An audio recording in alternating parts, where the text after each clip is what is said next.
Everyone, आप सभी का स्वागत है आपके अपने यूट्यूब चैनल में। दोस्तों, आज हम जानेंगे कि बिहार एसएससी का जो इंटर स्तरीय कुल नया तरीके से आधारित इस पुस्तक पर हल किए हुए कुल 30 सेट दिए हुए हैं। दोस्तों, तो मैंने इन 30 सेटों को 30 दिनों के अंदर मैं सॉल्व कराऊंगा। ठीक है दोस्तों, शुरू करने जा रहा हूँ बिहार एसएससी से कुछ नवीनतम हल पर प्रश्न सहित, जो आपके लिए बहुत ही इम्पोर्टेंट रहने वाला है दोस्तों। तो लगातार मेरे साथ बने रहिए और एक महीना 30 सेट मैं कराऊंगा।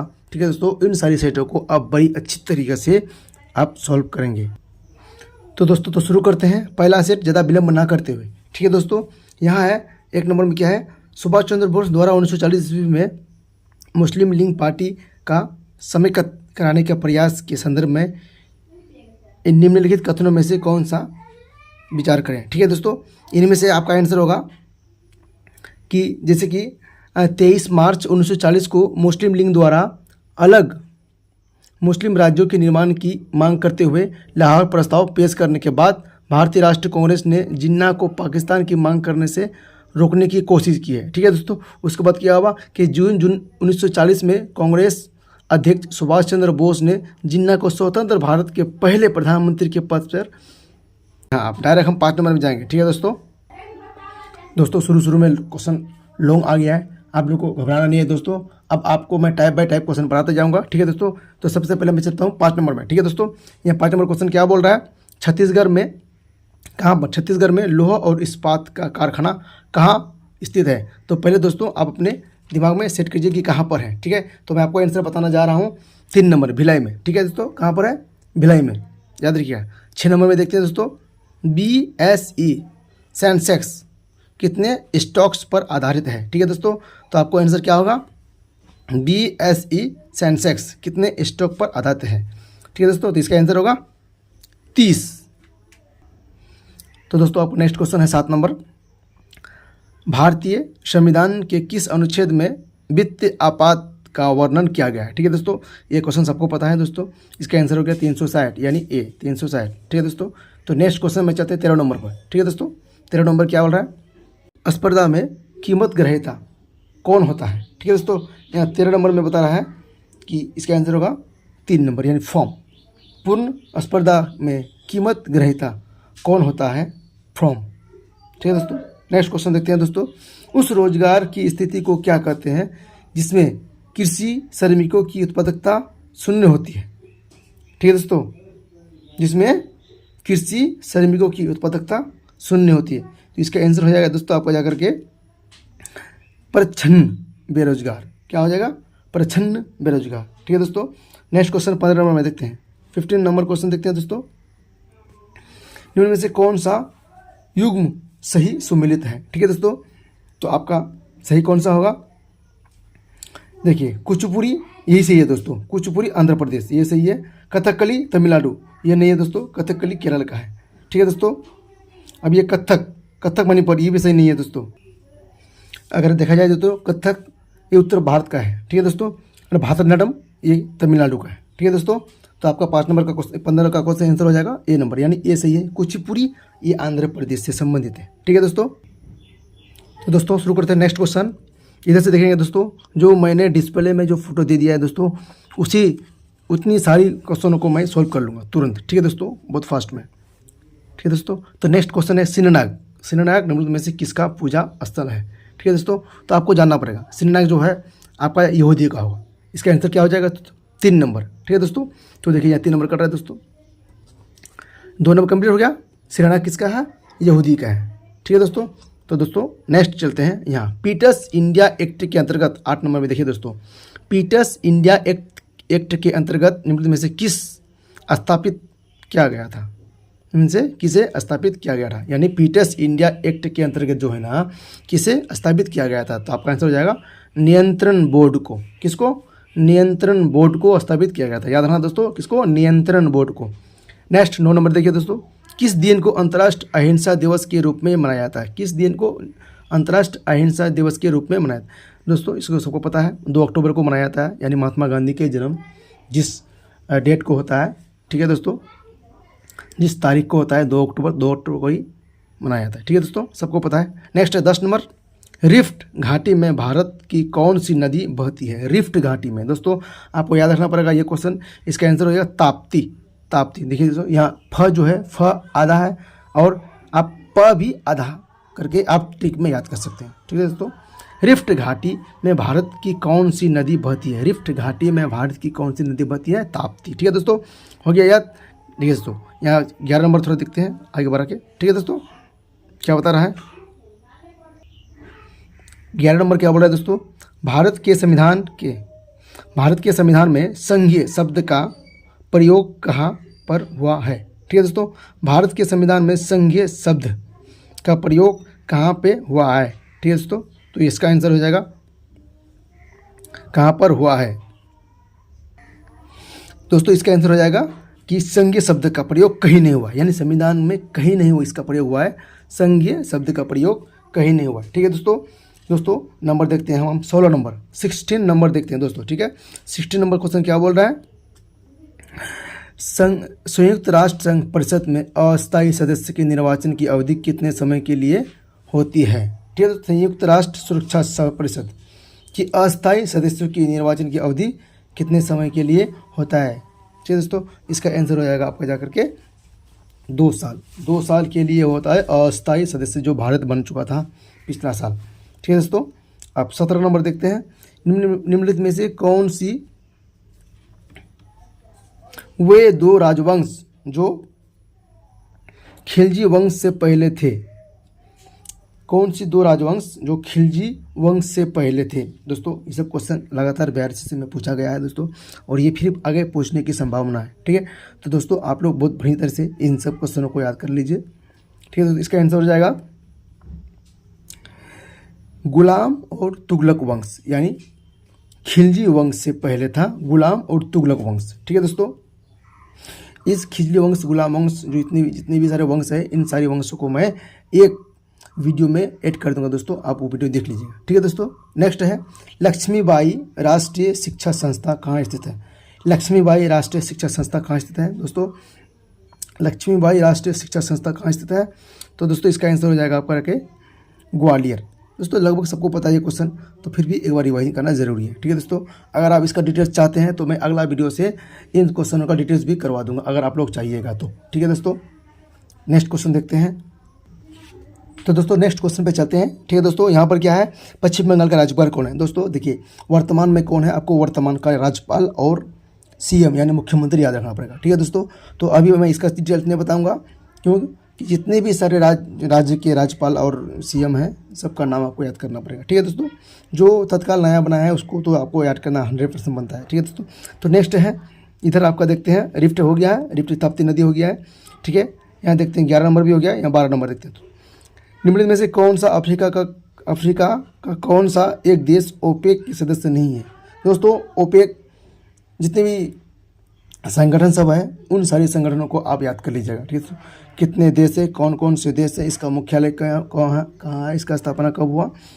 ठीक है दोस्तों, इन सारी जितनी भी करेंट अफेयर्स या आपको मुख्यालय सब है, इन सारी को याद कर लीजिएगा। ठीक है दोस्तों, इसका आंसर हो जाएगा 12 नंबर। अगर आप देखना चाहें तो इसका आंसर हो जाएगा दोस्तों दक्षिण अफ्रीका यानी साउथ अफ्रीका। ये देश हैं जो ओपेक का सदस्य नहीं है। ठीक है दोस्तों, तो चलते 17 नंबर, ये तो कंप्लीट हो गया दोस्तों। खिलजी वंश से पहले कौन सा? गुलाम और तुगलक वंश, ये हो गया दोस्तों। लक्ष्मीबाई ग्वालियर ये भी हो गया। यहाँ बच गया दोस्तों 19 नंबर 19। ठीक है, किस संविधान संशोधन को लघु संविधान कहा जाता है? तो ये दोस्तों सबको पता है 42वें संविधान संशोधन अधिनियम 1976। कब? 42वां संविधान संशोधन 1976 को लघु संविधान कहा गया है। क्या कहा गया? लघु संविधान, 42वां संविधान संशोधन अधिनियम को। ठीक है दोस्तों, क्वेश्चन नेक्स्ट चलते हैं दोस्तों। प्रश्न नेक्स्ट देखते हैं। ये दोस्तों ये आपका 42वां संविधान संशोधन अधिनियम 1976 हो गया। ठीक है दोस्तों, नेक्स्ट क्वेश्चन देखते हैं।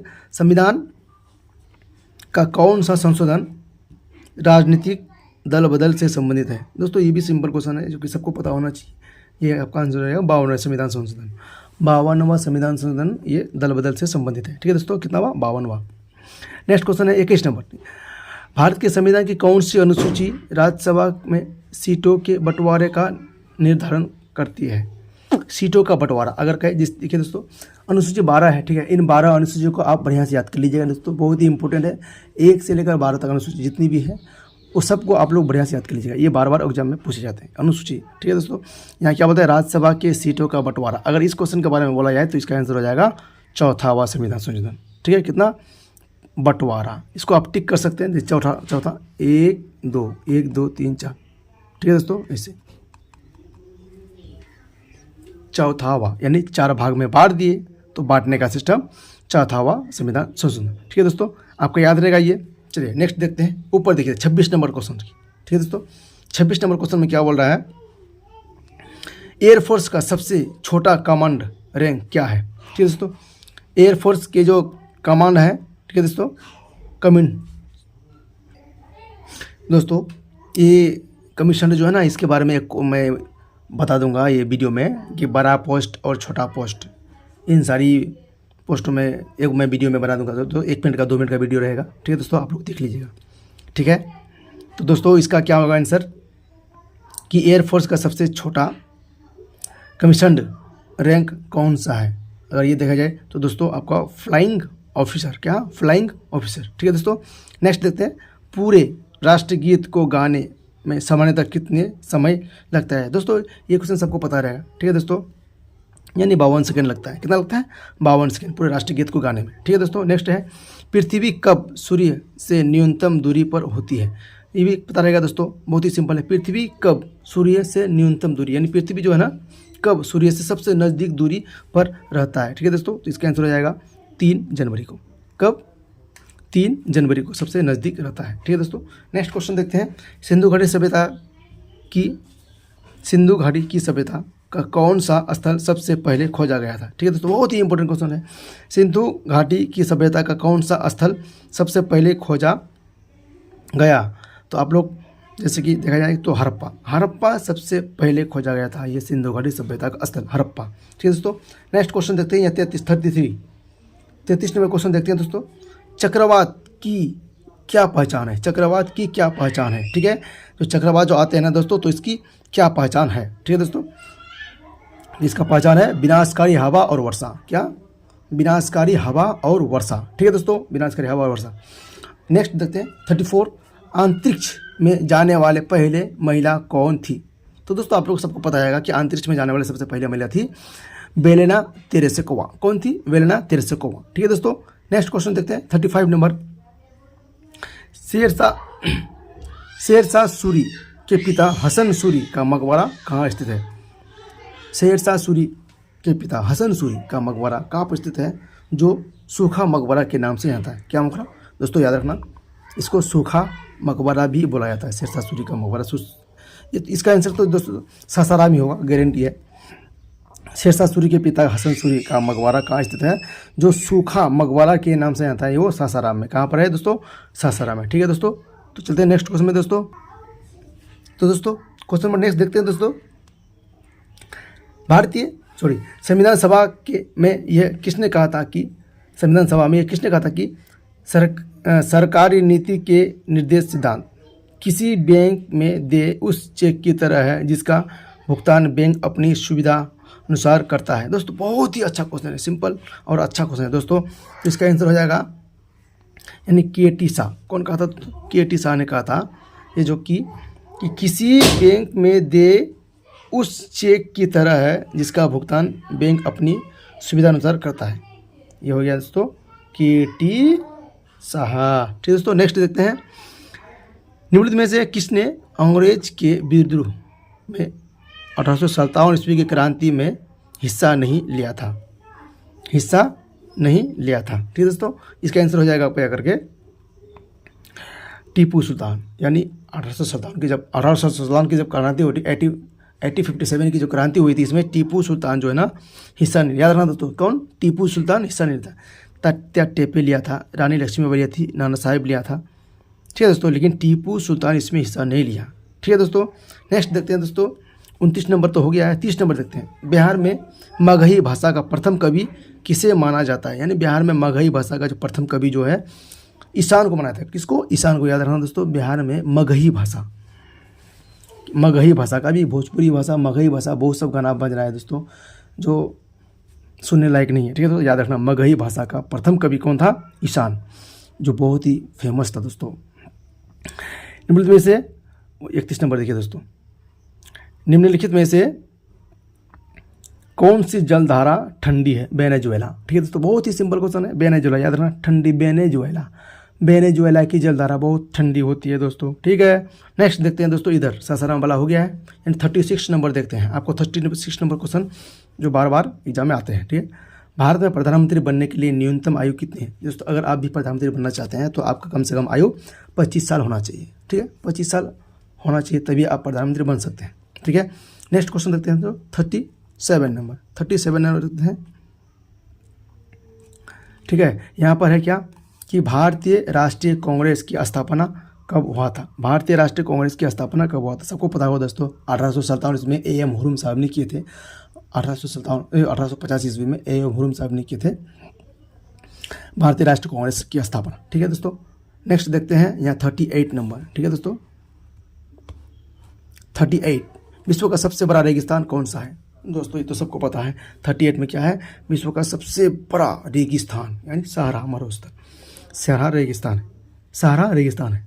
39 देखते हैं, इस ग्रुप में कौन से शामिल नहीं है? दोस्तों ये एक तरह से रीजनिंग हो गया कि रीजनिंग क्या होगा कि सबसे अलग कौन सा है, ठीक है दोस्तों। तो ये सबसे अलग हो गया कि हरियाणा, गुजरात, तमिलनाडु या केरल, तो इसमें हो जाएगा हरियाणा, ठीक है दोस्तों। क्यों? क्योंकि हरियाणा जो है ना, इसका दोस्तों हरियाणा होने का मतलब है कि जैसे गुजरात भी और तमिलनाडु भी और केरल, इन तीनों राज्य जो है ना दोस्तों, ये समुद्री तट से जुड़ा हुआ है, लेकिन हरियाणा ये समुद्री तट से जुड़ा हुआ नहीं है, ठीक है दोस्तों। ये कारण से इसका ये सबसे अलग हो जाएगा, ठीक है। नेक्स्ट देखते हैं दोस्तों, तो दोस्तों नेक्स्ट क्वेश्चन हो गया 24 नंबर, ठीक है दोस्तों। यहाँ क्या है? शिव कुमार शर्मा निम्न में से किस वाद्य यंत्र को बजाने के लिए मशहूर है? दोस्तों जैसे वाद्य यंत्र जितनी भी हैं मैंने सबको एक वीडियो में कवर कर दूंगा, ठीक है दोस्तों। उसमें लिख दूंगा बड़ा साक्ष्य करके वाद्य यंत्र, ठीक है। तो आप लोग याद कर लीजिएगा और आपको मैं ट्रिक से भी बता दूंगा, आप लोग ट्रिक से बढ़िया से देख लीजिएगा, ठीक है दोस्तों। तो वाद्य यंत्र के बारे में अगर यहाँ बता रहा है कि ये किसका नाम, शिव कुमार शर्मा, ये संतूर बजाते हैं दोस्तों। क्या बजाता है? ये संतूर बजाते थे, संतूर वादक शिव कुमार शर्मा, ठीक है दोस्तों। नेक्स्ट है, गांव में गरीबी रेखा से नीचे रहने वाले लोगों के लिए आवास उपलब्ध कराने हेतु भारत सरकार ने कौन सी योजना लागू की? ठीक है, गांव में गरीबी रेखा से नीचे रहने वाले लोगों के लिए आवास उपलब्ध कराने के लिए कौन सी योजना लागू की गई? तो दोस्तों इसमें हो जाएगा इंदिरा आवास योजना, ठीक है। इंदिरा आवास, अभी नाम बदल गया है दोस्तों, इसका प्रधानमंत्री आवास हो गया है, ठीक है दोस्तों। ठीक है दोस्तों, तो नेक्स्ट क्वेश्चन देखते हैं। अब यहाँ हमारा वेनेजुएला हो गया है दोस्तों। नेक्स्ट क्वेश्चन यहाँ पर है, हर वल्लभ संघी सम्मेलन के संदर्भ में निम्नलिखित कथनों में से कौन सा, ये विचार कीजिए। हर वल्लभ संघी सम्मेलन, अगर हर वल्लभ संघी सम्मेलन कहा है तो दोस्तों इसका आंसर आपको बता दें कि 2 नंबर से हो गया कि 130 वर्षों तक इसके सफल आयोजन के पश्चात पर्यटन मंत्रालय द्वारा इसे राष्ट्रीय उत्सव घोषित किया गया, राष्ट्रीय उत्सव घोषित किया गया, ठीक है दोस्तों, याद रखिए। यहाँ 2 नंबर में क्या बोला है, 1 और 2 से होगा, ठीक है दोस्तों, यानी 1 भी से होगा। यह विश्व में भारतीय शास्त्रीय संगीत के सबसे प्राचीन समारोह में से एक है, यानी विश्व में जो भारतीय शास्त्रीय संगीत है सबसे प्राचीन है, ठीक है दोस्तों। तो देखते हैं नेक्स्ट क्वेश्चन में, इधर आपका हो गया सहारा मरुस्थल हो गया दोस्तों, हरियाणा हो गया। नेक्स्ट 40 नंबर देखते हैं। यहाँ बिहार के राजमहल की पहाड़ियों पर, बिहार के राजमहल की पहाड़ियों पर निवास करने वाले प्रमुख जाति कौन सी है? प्रमुख जाति अगर कहे आपका दोस्तों तो हो जाएगा शौरिया पहाड़ी। कौन सा? शौरिया पहाड़ी, याद रखना दोस्तों, बिहार के राजमहल की पहाड़ियों पर निवास करने वाले शौरिया पहाड़ियाँ, ठीक है दोस्तों। नेक्स्ट है, भारत सरकार की मोहर क्या है? भारत सरकार की मोहर क्या है दोस्तों? सबको पता होना चाहिए कि भारत सरकार की मोहर है, क्योंकि भारत सरकार की मोहर एक आम बात है पता होना। सारनाथ के अशोक स्तंभ, ठीक है दोस्तों, सारनाथ के अशोक शीर्ष की प्रतिकृति, ठीक है दोस्तों। तो नेक्स्ट चलते हैं दोस्तों। तो दोस्तों नेक्स्ट क्वेश्चन है 42 क्या है? किस राज्य की भूमि सबसे कम है? किस राज्य की जो भूमि है वह सबसे कम है? यानी गोवा की भूमि जो है ना सबसे कम है दोस्तों, ठीक है दोस्तों। एक बात बता दूं कि विज्ञान और गणित जो है ना मैंने एक वीडियो में ऐड कर दूंगा, ठीक है। क्यों? क्योंकि उसमें हमको आपको बता के लिख के बताना होगा कलम कॉपी लेके, ठीक है दोस्तों। ताकि मैथ और सिंपल तरीके से बताऊंगा, पूरा 1-2 लाइन में ही बनना चाहिए मैथ, और साइंस को भी बताऊंगा दोस्तों, वो लिख के बताऊंगा, यानी कॉपी कलम में लिख के बताऊंगा, ठीक है दोस्तों। तो मैंने जो है ना अभी जीके जीएस का क्वेश्चन को कवर कर रहा हूँ, ठीक है दोस्तों। उसके बाद मैं इसमें 1 नंबर 2 नंबर करके 1 नंबर 2 नंबर, 1 नंबर में तो जीके जीएस हो जाएगा, जीके करेंट स्टैटिस्टिक्स। उसके बाद 2 नंबर में मैं साइंस और मैथ को लूँगा, और 3 नंबर में रीजनिंग को ले लूँगा, ठीक है दोस्तों। तो 1 2 3 यानी सेट 1 का 1, सेट 1 का 2, सेट 1 का 3, ऐसे करके मैं स्टैटिस्टिक्स जीके में लिखूँगा सेट 1 ए में, और 2 में लिखूँगा साइंस मैथ, और 3 में करके रीजनिंग करके छोड़ दूँगा, ठीक है दोस्तों। नेक्स्ट क्वेश्चन है 43, निम्नलिखित में से किस भारतीय राज्य का सबसे लंबी तट रेखा है? किस भारतीय राज्य का सबसे लंबी तट रेखा है? यानी ये दोस्तों बहुत ही सिंपल क्वेश्चन है, जो कि गुजरात का है। गुजरात का सबसे लंबी तट रेखा है दोस्तों, ठीक है। अगर इस क्वेश्चन के बारे में अगर आप डिटेल्स जानना चाहते हैं तो हमको आप कमेंट में बताएंगे कि सर हमको डिटेल्स बताइए, तो मैं आपको डिटेल्स बता दूंगा, ठीक है दोस्तों। तो फिलहाल सेट फर्स्ट में थोड़ा सा आप लोग मैनेज कर लीजिए, ठीक है। अगर आप लोग को डिटेल्स चाहिए क्वेश्चन के बारे में तो मैं आपको डिटेल्स भी बताऊँगा, ठीक है। नेक्स्ट क्वेश्चन है राजा राम मोहन राय, हाँ, राजा राम मोहन राय किसके संस्थापक हैं? ठीक है दोस्तों, आपको पता है कि राजा राम मोहन राय जो है ना ये ब्रह्म समाज के स्थापक, किसके? ब्रह्म समाज के स्थापक है। नेक्स्ट क्वेश्चन है बिहार पंचायती राज अधिनियम 2006, यानी बिहार पंचायती राज अधिनियम 2006 के अंतर्गत पंचायतों के अति पिछड़े वर्ग को कितने प्रतिशत आरक्षण की व्यवस्था की गई है? 20%। कितना? 20%। याद रखना दोस्तों, कितना प्रतिशत? 20%। नेक्स्ट क्वेश्चन है दोस्तों 46 नंबर, आपको 46 नंबर देखिए। भारत की पहली विद्युत रेल डेक्कन क्वीन किनके बीच चली गई थी? भारत की पहली रेलवे विद्युत रेल डेक्कन क्वीन मुंबई से पुणे के बीच, सबको पता है दोस्तों, मुंबई से पुणे के बीच, ठीक है। नेक्स्ट है कौन सा प्रत्यक्ष कर है? दोस्तों प्रत्यक्ष कर और अप्रत्यक्ष कर जितनी भी है मैंने एक आपको वीडियो में बना के दे दूंगा, कॉपी कलम में लिख के आपको मैं सिंपल तरीके से बता के दे दूंगा दोस्तों, प्रत्यक्ष कर और अप्रत्यक्ष कर के बारे में, ठीक है दोस्तों। तो फिलहाल ये क्वेश्चन देखते हैं। प्रत्यक्ष कर यानी इसका हो जाएगा संपत्ति कर। संपत्ति कर इज ए डायरेक्ट कर, प्रत्यक्ष कर, ठीक है। नेक्स्ट है 49 नंबर, क्या है? अभिनव भारत के नाम से गुप्त क्रांतिकारी सोसाइटी की स्थापना किसने की? यानी अभिनव भारत के नाम से इसका नाम हो जाएगा दोस्तों बी.डी. सावरकर। क्या हो जाएगा? बी.डी. सावरकर। देखिए दोस्तों, अभिनव भारत के नाम से गुप्त क्रांतिकारी बी.डी. सावरकर को बोला जाता है। नेक्स्ट है 49 सती प्रथा कब समाप्त किया गया? यानी अगर बोले कि सती प्रथा को कब समाप्त किया गया? 1829 में सती प्रथा को समाप्त कर दिया गया दोस्तों। सती प्रथा को समाप्त करने का कारण, अगर आपको इन सारी क्वेश्चनों को डिटेल्स से जानना है दोस्तों तो आप कमेंट में बताएंगे कि हमको डिटेल्स में चाहिए, तो मैं आपको डिटेल्स में बता दूंगा, ठीक है दोस्तों। सती प्रथा का अंत हुआ 1829 ईस्वी में, ठीक है दोस्तों। बिहार का कौन सा जिला नायलॉन उद्योग के लिए प्रसिद्ध है? 50 नंबर क्वेश्चन दोस्तों, नायलॉन उद्योग के लिए प्रसिद्ध है। बिहार का कौन सा जिला नायलॉन उद्योग के लिए प्रसिद्ध है? तो आपका आंसर हो जाएगा दोस्तों ये मुंगेर। मुंगेर जो है नायलॉन उद्योग के लिए बहुत ही प्रसिद्ध है। नायलॉन वहाँ जैसे टायर वगैरह बनता है दोस्तों, नायलॉन का टायर, नायलॉन का प्लास्टिक, वो बिहार में मुंगेर में ही बनता है, ठीक है दोस्तों। अगर आप लोगों को वीडियो अच्छा लगा होगा तो वीडियो को लाइक करें, कमेंट करें, और हमें बताएं कि आपको अगर इस क्वेश्चन के बारे में डिटेल्स चाहिए तो मैं डिटेल्स भी बताने के लिए तैयार हूँ, ठीक है दोस्तों। तो अगर वीडियो को अच्छा लगे तो वीडियो को लाइक करें और शेयर अपने दोस्तों को शेयर करें दोस्तों, कि वो भी बिहार एसएससी या किसी भी एग्ज़ाम की तैयारी कर रहे हो उसके लिए बहुत ही हेल्पफुल रहेगा।